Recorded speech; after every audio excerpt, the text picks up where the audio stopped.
I'm Doug, and on behalf of Brainworks, it's my pleasure to welcome you to a deeper look at the Chandler Limited GAV19T plugin for the UAD2 platform. We're going to break this video down into a couple of different sections, and in the feature set section, we're going to take a look at why this plugin has so much to offer producers, engineers, and guitar players looking to get great tone, whether they're tracking in their living room or their studio. Then in the how to use section, we're going to take a look at some best practices for using this plugin in combination with the Apollo Twin. And this, by the way, is the 5th piece of UA hardware that I've owned. If you're thinking about jumping into this platform, I got to tell you, this stuff is awesome. You definitely won't regret it. Then in the demos, we're going to connect the dots between the feature set and some of the great tones you can get using this plugin that range from jazzy clean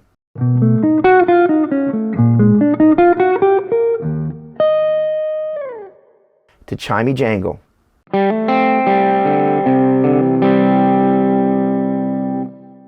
to the now classic violin tone.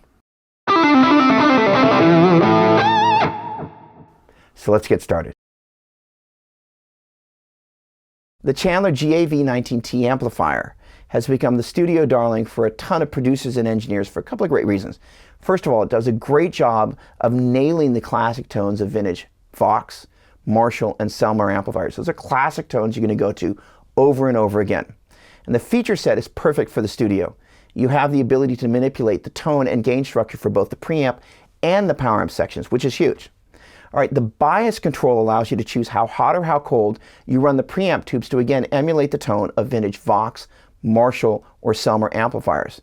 And the drive section gives you a 6-position gain control and a 5-position tone shaping control, again to manipulate the power amp section. The effects rack of the plugin has a bunch of stuff that's not found on the amplifier. There is a noise gate. I didn't really need to use it, but it worked really well. There is some additional EQ shaping that is awesome. We'll definitely be covering that in the demos. There's a very hip vintage style delay, and perhaps most importantly, there are 70 plus custom IRs that were created using an actual GAV19T. A ton of great cabinets and a brilliant selection of microphones expertly placed by the guys at Brainworks. And this is probably the most functional group of IRs I've ever used. They sound awesome. The Brainworks GAV19T plugin and the Apollo Twin interface make it super easy to jump into the creative process. And you don't have to use a DAW to get started if you don't want to, which is super cool. What you do need to do is launch the console application, which comes bundled for free with the Apollo Twin.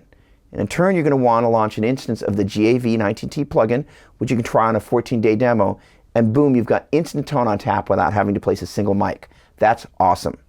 And when you're ready to start recording, just in case you didn't know, you're going to launch your DAW. You're going to create a new track. You're going to select the appropriate input. You're going to arm that track, and then you're going to mute it so you can use the low latency monitoring on the Apollo Twin. In turn, you're going to step back to the console application, and in the Insert Effects section, if you toggle over to the record mode, you're going to print the sound of the plugin to the track. And if you toggle over to the monitor mode, you're just going to record the raw DI input so you can tweak the plugin to taste as you go deeper into the production process.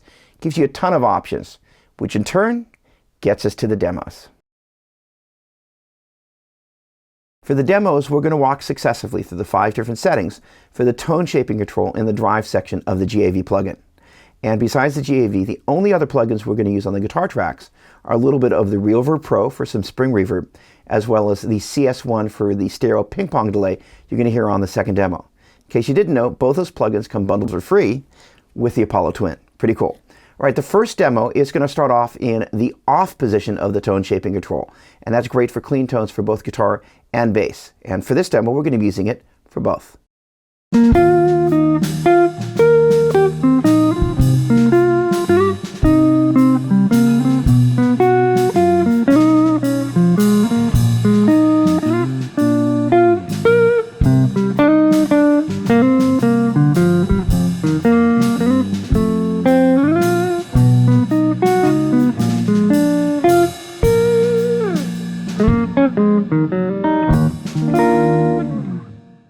The second position for the tone shaping control is the treble boost setting, and that's great for guitars like Gretsch's where you really want to hear some chime and jangle.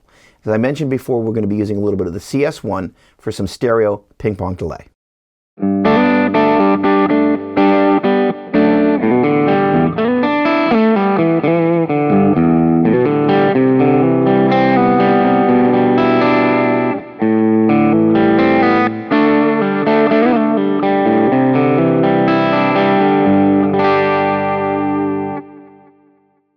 The third position of the tone shaping control is the thick setting. And on this demo, I did something kind of interesting. The rhythm guitar was cut with a single pass using this SG in the bridge position.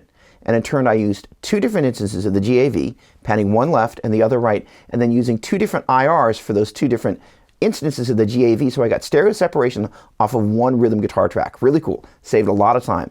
And I also used the tight function inside the effects rack to just kind of create a little bit of a shelf to dial out a little bit of the low end for the rhythm guitars, so the melody/lead track, which was done with this guitar in the neck position, didn't have to fight with the rhythms. The rhythms aren't super loud, but they're present enough so you can hear them and you still feel all the resonance and the tone and the shreddy notes on the melody/lead guitar. Let's take a listen.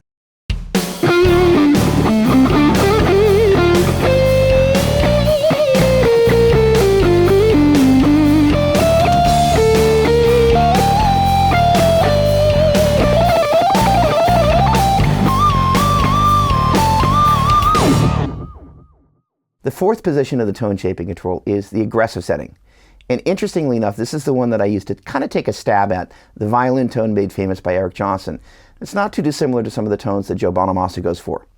And I used the lo-fi control in the effects rack to dial back a little bit of the attack of the delay so it didn't get in the way of the pick attack.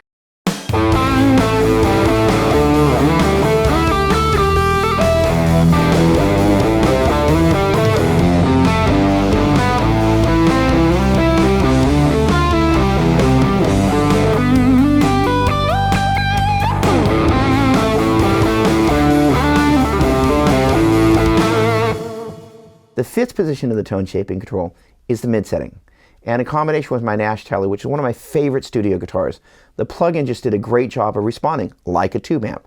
I picked a little bit harder, the envelope, if you will, expanded. As I backed off, it contracted. The plug-in just did such a great job of capturing the nuance of this guitar.